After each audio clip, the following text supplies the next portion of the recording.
Efficiency Experts YouTube. We just want to achieve. Hello ladies and gentlemen, this is Dragonseance with EE's third roundtable discussion. Today we're going to be discussing the updates made to Slayer as well as the conclusion to World Event 2 and some of the smaller updates that happened today. First of all, let's go over the main Slayer updates. Duiven.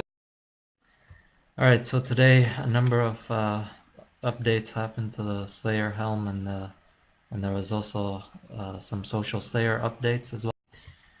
So starting off with the Slayer helmet, we had the 12.5% damage and accuracy boost is now upgradable with 3 different upgrades, each increasing it by 0.5%, which is 14% at the highest. And also the number of summoning scrolls you can store in your enchanted Slayer helm is up to 500 scrolls at the third upgrade. And each upgrade increases your armor and life bonus as well. So that is pretty useful as well. And you can also learn the ability to fuse Slayer rings and ferocious rings into your Slayer helm, so that you get the benefits of the teleports, as well as checking how many kills you have left. And that is also a trim requirement for 500 Slayer points that you can buy.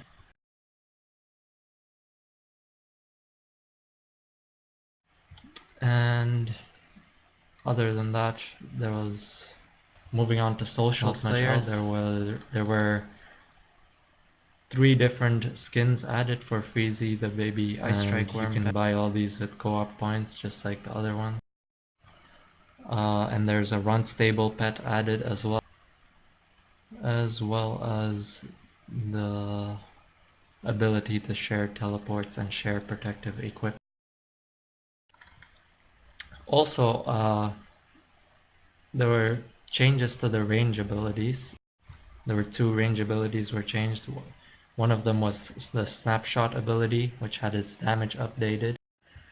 So it now deals, the first shot now deals 100 to 120% weapon damage, and the second one 100 to 210% weapon damage. And Snipe will now fire after 1.8 seconds. And it deals 125 to 166% damage now. Also, something else worth noting is the player-owned house armor stand to repair the drygore weaponry now reduces the cost by up to 50% depending on your smithing level. So that is quite useful as well. And that's about it. Wow, I love sharing. Do we know if the scrolls for the helmet work? Because I don't know if anyone slayed in the past, decade or so, but, the Slayer helmet scrolls just kind of haven't worked, ever. In preparation for this update, I think they, kind of made the Slayer helmet work more as it should. They also fixed Steel of Legends and Iron Within, which were mentioned in the Ninja updates today, going from 25 special costs to 18, right? Is it 18? It is. Either way. Okay, so there's a reduction in the cost of Steel of Legends and Iron Within, making their damage more consistent as well. So these updates to Slayer, in addition with the Ninja updates, which Mart will be going over shortly, are, they're always helpful. It's not exactly the most awe-inspiring of updates, but they definitely make the day-to-day experience much more enjoyable. So, Mart, you want to talk about some of those? Yeah, thanks. Exactly. I think it's the little details sometimes that make or break the gameplay. And we had a lot of good patch notes and ninja updates today. So just to name a few, Abyssal Demons will no longer teleport as often, which is good because if you're doing those daily Slayer tasks, it gets a bit annoying. And cooking gauntlets have now been fixed to give you the set bonus if you also have the sous chef gloves. Also with the prayer outfit, it now works with Gilded Altar. And moving on with Gilded Altar, you can now right click on the altar to offer your bones, which saves you a few ticks. I'm very excited that they finally fixed the quick curses and the familiar option keybind. But the main update today probably was that crons have been nerfed to oblivion. No. Right. So yeah, some people have been like claiming that instead of like 1-to-1 ratio when you're really good at it, it's like 10-to-1. So what are your thoughts, No. guys?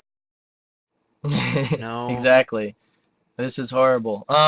No, so the biggest thing is crons are one of the things that made divination bearable for a lot of people and even somewhat exciting. The competitive aspect of going after crons with friends or strangers definitely made it more.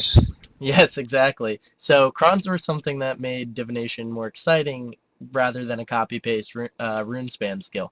So it's kind of sad that divination is kind of losing that competitive aspect with the nerf of crons.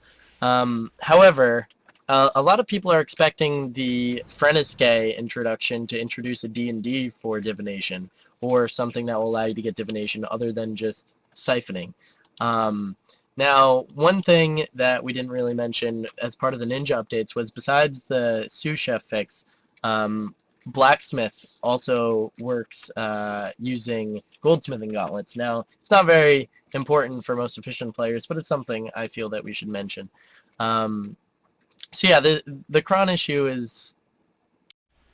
Yeah. I don't even know. I missed the chronicles already. Do you? Yes. I've been doing divination I mean, the nothing. whole time we've been talking, and I've seen one cron. Yeah, that's just sad, man. I mean, back in the day when they were just floating around everywhere and you'd run after it, some other kid would, try to get it, but you'd fucking pit him. I mean, and just, you yell out hashtag wrecked, and I mean, nothing gave me a chubby more than that, you know? Yeah, so besides that blatant misstep by Jagex, which they may remedy in the future, there were a couple other important things that happened today. I want to discuss the thrilling conclusion of World Event 2. There were no pillars involved. Well, yeah, there were no pillars involved this time. But Darkman, do you want to recap what happened? Well, after a couple of weeks, Bandos sadly lost with only 28 million points. So yeah, it was a good fight, but a losing one. Well, I guess we've all seen the cutscene with the beam of light being struck in the air, both gods looking up, and then Bandos getting his head blown off in a really graphic way. And yeah, after that, Armadil took the mace of Bandos and squished his head like a peach. So yeah, that was pretty fun to watch. That sounds quite painful. Yes, so we have seen the last of Bandos, the big high war god, it seems. It was quite graphic for RuneScape, and I liked it, especially the smash at the end that gave Armadil a bit of that powerful look that I he's knew been I shouldn't missing. have hit escape. So, yeah, I guess we just have to see if it's Zeros versus the Godless next or what's going to happen. It might be Zeros Seren, maybe. We'll see. So, there's been 2 new votes added to RuneScape, actually. One is to decide on a spring holiday event coming out in April, which is a traditional Easter event with, Easter themes and characters, or a Brassica Prime and Marimbo event, which to me sounds a lot more interesting than another Easter event. So Easter I mean, Bunny. that's up to you guys. Yeah. But so yeah, that has 9 days left. It's a 10-day poll, and the 6-day poll that was released, the Ruby poll, is a vote on which dragon you would like to see: the alchemical, celestial, gemstone, and gold dragons, or the, I don't want any of the above. The ETA for this is February/March, and I'm really not sure what I'll vote for yet. However, there's a description given on forums, and possibly There's only one right answer. What is that, Argaios? Please tell me. Wait, what were the choices? Alchemical, celestial, gemstone, and gold. Oh, the answer is gemstone. Dragon's Oh, turn, so Dragon. the answer is gemstone. So there's no need to even vote. Yeah. So yeah, and that ends in, let's see, that ends in 5 days, 11 hours. So make sure to vote on these polls. They were added today, and the invention skill versus the elf city, which we all know the answer to that. If you haven't voted on that, so those were added today. One thing that I want to bring up before we wrap this up is the SOF rebranding that is supposed to come out in the coming weeks, which is going to be changed to treasure hunt. So all those spins that you've bought with your mom's credit card are now going to be keys that open chests instead of tickets to spin the roulette wheel. Now, there's a couple of reasons that they're doing this. There's a lot of negative stigma against Squill of Fortune. You can't really say you buy spins without getting chastised by fellow players, and yeah, so I don't really know what is causing it, but many people have their opinions, which they One will of now them is present. Mart. Okay, I guess I can go. I'm very curious to see how the rebrand will affect the player's view on microtransaction in the long run. 'Cause they're not like very good at the moment, but in the real world, any kind of like rebranding is a lot of effort. It's not done overnight. So if you want to make the people see it as differently, I think they would have to make deeper changes than just the concept of switching a wheel and adding a treasure chest. I think you're quite wrong. Why is that? I mean, as much as we'd like to, think that the players are intelligent enough to say, oh, this is just exactly the same thing, only I'm using a key instead of spinning a wheel. Yeah, people are potatoes, man, and they're gonna see this differently. So I'm reading this thing right now, and okay, so you get your keys every day, you use them on your chest, and instead of, getting your prize off the soft, you get it out of your chest, which I think is cool. It seems less like something you would do in, a casino. It seems less like gambling or whatever, people accuse the squill of being. Even though it's still the same thing, it seems, more like fitting in the game environment. And, okay, what else do they say here? Okay, the Well, prizes and I the rarities actually will be similar to agree with soft. you on that. Yeah, Because yeah. we can see the same kind of elements like the treasure chest and opening from a lot of like different styles of gameplay. We don't really see like Squeal of Fortune anywhere.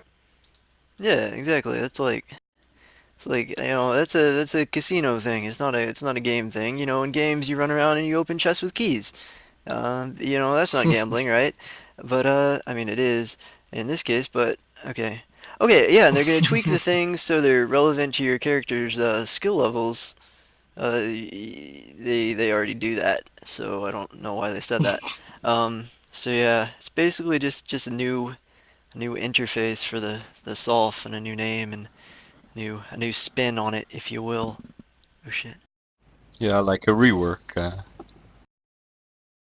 Yeah, so I mean, it remains to be seen. They said that they want to have this going forward for future changes, though I wonder what they can add to this that they couldn't add to the Squeal of Fortune. I mean, we're all sad to see Elps retire, but I definitely think it fits better in Gielinor than the casino games. So basically, we'll check back next week, and we're looking to see the giant mole and those potions that we discussed at the outro of the last video, and they were sadly delayed a week. So check back next week to see Omid's PVM corner and some more discussion about the week's updates. So as always, thank you for watching. Please subscribe to Efficiency Experts YouTube and check our Twitter for future videos. Thanks a lot and happy scaping. Goodbye. Bye.